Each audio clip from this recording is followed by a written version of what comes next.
भारत ही नहीं बल्कि दुनिया के अधिकांश देश वायु प्रदूषण की बढ़ती समस्या से जूझ रहे हैं।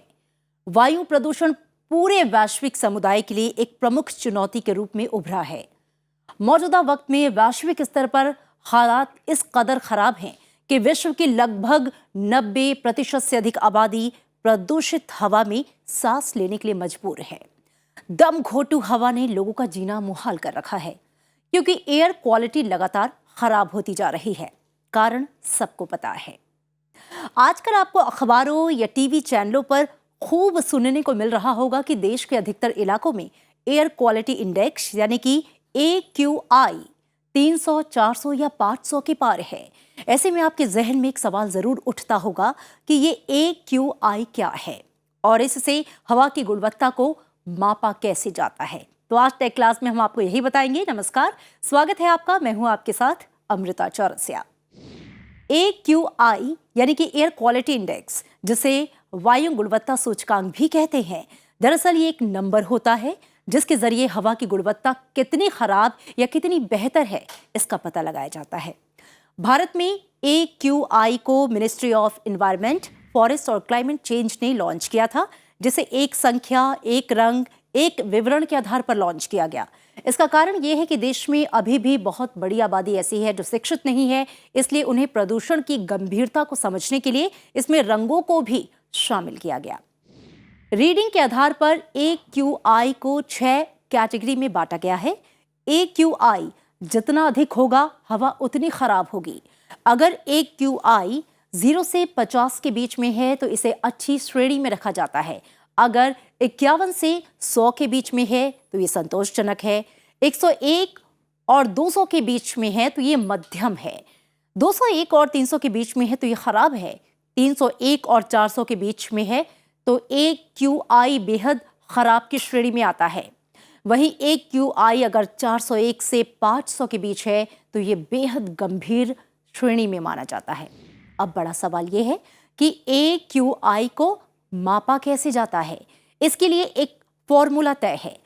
द एनवायरमेंटल प्रोटेक्शन एजेंसी 5 मुख्य वायु प्रदूषकों को आधार बनाकर एयर क्वालिटी इंडेक्स को मापती है, जिसमें पहला है ग्राउंड लेवल ओजोन, दूसरा है आर्टिकल पॉल्यूशन या कि पार्टिकुलेट मैटर जिसे कहते हैं हम PM 2.5 या PM10, तीसरा है कार्बन मोनोऑक्साइड, चौथा कारण है सल्फर डाइऑक्साइड और पांचवा है नाइट्रोजन डाइऑक्साइड।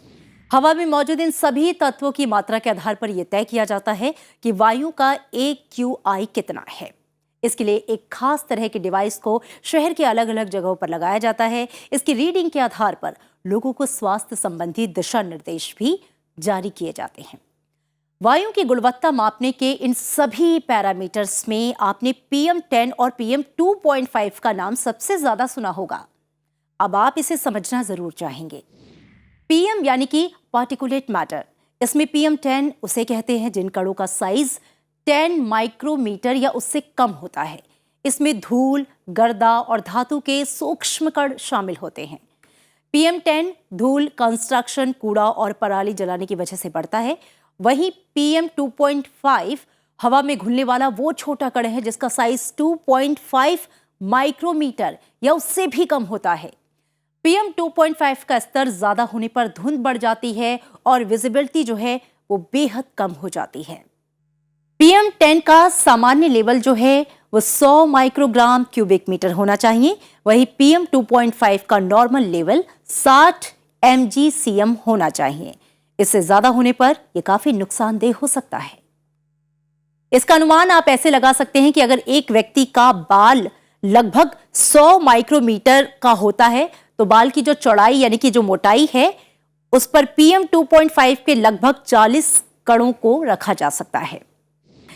टेक्नोलॉजी के इस युग में आप अपने मोबाइल से भी अपने आसपास की एयर क्वालिटी का पता लगा सकते हैं और इसके लिए आपको गूगल प्ले स्टोर से IQ air visual app download करना होगा, जिसे गूगल प्ले स्टोर पर 4.7 की रेटिंग मिली है, जो कि काफी अच्छी मानी जाती है और इसका इस्तेमाल करना भी बेहद आसान है।